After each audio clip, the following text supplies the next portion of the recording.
Mr. Donalo, why don't we start with you? Thank you, Chairman. It's an honor to be here. I'm here to try to explain from our perspective a little bit about what happened at AIG and what the New York State Insurance Department's role in that was. The insurance department regulates certain insurance companies. I think that's a very important distinction to make at the beginning. AIG was not strictly an insurance company, as was said earlier. It was probably the largest financial services company in the world. And in fact, I think its economic activity on the financial services side exceeded its economic activity on the insurance side. I agree that a large number of the problems there were due to credit default swaps and collateralized debt obligations stemming from subprime. What do you think is going on in the world today? Well, the centralization power is not using their powers responsibly and in our best interest. They have all the money in the world, and what runs the world? Well, money. So those who run the money run the world. They're not financing our interests, they're financing their own. And we don't agree with it, so this is how you go about changing it and making the world a better place for you. Come out here, voice your opinions, be part of the collective consciousness movement, and try to get something done. Brainstorm, find a way. There's so many ways. So many people have so much great ideas. It's not just what you hear in the news. You really got to come down here and check it out and ask the people crawling out of tarps what it's all about. Where do you think that this is all going? It's going towards a planetary shift of human consciousness. That's our first line of defense, is enlightenment and spreading awareness about the problems going on.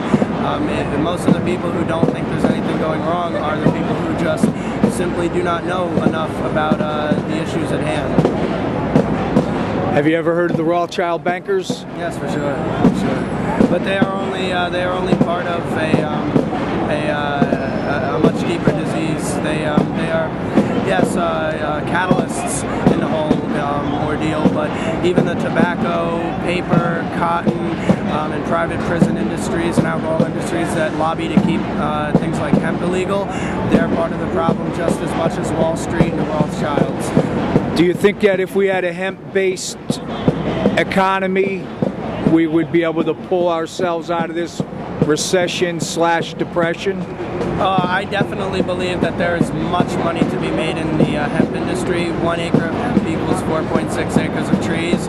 That right there is a big cut. And everybody can grow hemp, and everybody can sell it to the marketers and redistributors. But I do not believe that that will fix the problem, because there's a problem that has been engineered to be a problem. See, if I make money off of starving countries and starving people, how am I going to make more money? I'm going to make more people starve. And that's how the rich get richer and the poor get poorer. And it's a much larger game than just a few little rules in the Monopoly book. Thank you. What's your name? My name's Captain Chilligan. Captain Chilligan. All right. Thank you very much, Captain Chilligan. You too. Namaste. What do you think is going on in the world today? That people, I have been in Barcelona for 2 months ago, and there I had the same situation as here, and I'm really moved that there is a possibility to talk and to discuss, because I think we know so much, but we can do so little, we all feel. We can't control the situation, and the world is out of control. It really is in many aspects. It's really, I feel a lot of despair. I have children and don't know what will be with the next generation. What do you think these movements are coming to? What do you hope these movements are coming to? I really hope that they will change something, that it's no more possible to earn money with money. Stemming from subprime and the mortgage industry, but that activity was largely, if not exclusively, done out of Financial Products Division, which was a sort of a subsidiary of the holding company. The most immediate problem that got our attention was the pending downgrade of the company. So one of the rating agencies had threatened on, I think it was September, 9th or so, to downgrade the company. That's when I received a call from the general counsel and the former CFO asking if we would be able to help provide certain liquidity through the insurance subsidiaries, which were very solvent, well capitalized. Fair. I mean, so many people without work, young people in Europe too. It's not an American problem. I mean, it's all over. Right. You're from Germany? Yes, I'm from Hamburg, Germany, and we are doing a documentary here. What's your name? Marion Kolber. Marion Kolba? Yeah. Thank you very a lot. much. Thanks, bye. Before that, we have been monitoring the situation, but it was a monitoring of the situation based on the declining stock price of the company and are wanting to confirm that the insurance subsidiaries were solvent and policyholders were protected. So it was in those conditions that we showed up at the company on Friday. I love representative democracy.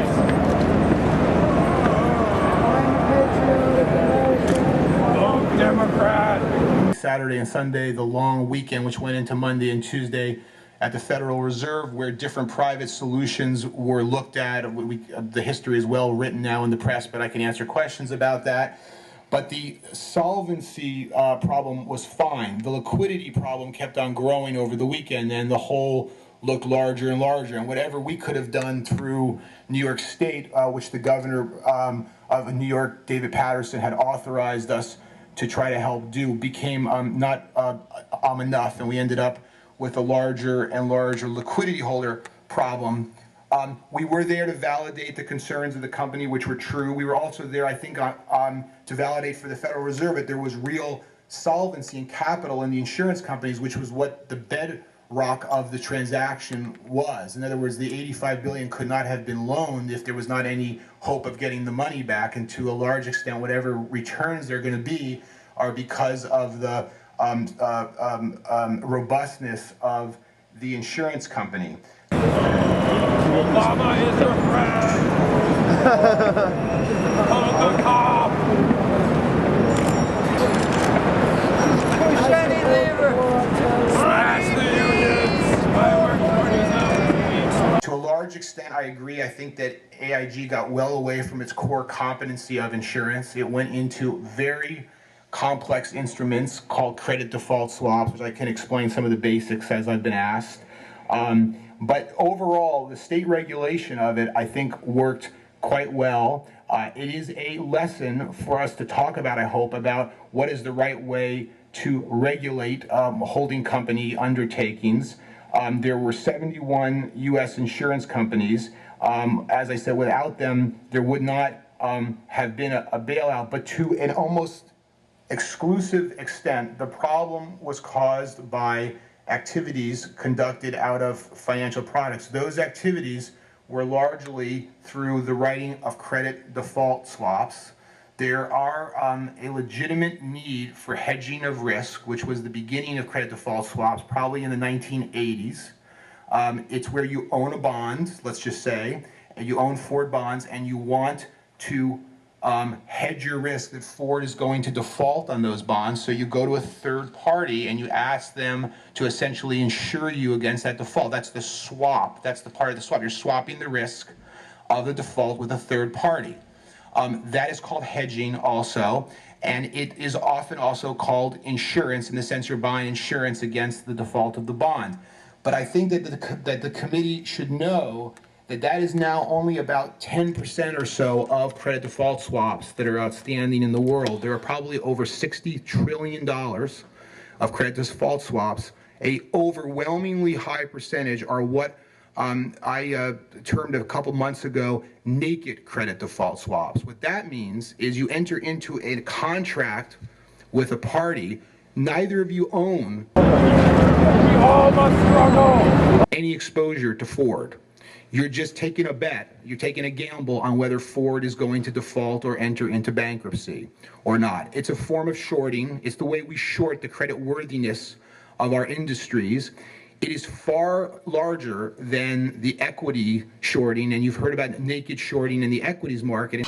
Because this is a free market and we're a free market economy that should be able to participate in that. Where is more money? We have to go down to Wall Street. I need money. Wall Street. We need to go to Wall Street. history. cops are your friends. The need to go to Wall Smash the Street. unions. And how Chairman Cox asked to have that prohibited and did. It's interesting that on the bond side, on the creditworthiness side, we've permitted this to run completely unchecked to the point that it is larger than the entire economic output of the world annually. That's where we are on credit default swaps, and the governor has said that he's willing to regulate the piece that we can, which is the insurance piece. That original 10%, we can easily call an insurance product. We can regulate that because it is an insurance transaction. As I described, you own the bonds, you have exposure, you're not going to the track and placing a bet, and that's when you get your exposure. And we can do that, and the governor has announced that as of January 1st, if there's not a more holistic solution through a central counterparty clearing or an exchange or some kind of clearinghouse.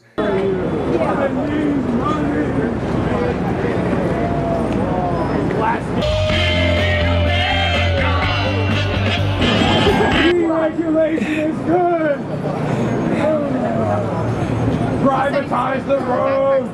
That the governor and the insurance department is willing to do that to help sort of clarify what Chairman Cox called the regulatory black hole of credit default swaps. I will note, just because I'm in front of Congress, and maybe this is helpful, that it required the Commodity Futures Modernization Act of 2000, which I believe was a statute passed by Congress, to exempt credit default swaps, the naked kind that I described, from being subject to the gaming laws of the various states and what are called the bucket shop laws. That's it's kind of funny, but it is kind of funny. I can read to you that there's a law that's directly on point that prohibits that kind of activity, entering into this agreement without any exposure to the reference, and it required the CFMA to say that's not gambling. And likewise, as Chairman Cox pointed out, it also was required that it be not a security, otherwise it would have been regulated by the SEC. So the CFMA both in one fell swoop said CDSs are not a security, and they're also not subject to the gaming laws of the land. And I think when you talk about moral hazard and the way they got it right in the 20s, which is the law that I'm referencing, was in 1907, they probably understood some things then that we sort of forgot along the way. President McCarthy is my hero. Vote Ron Paul 2012.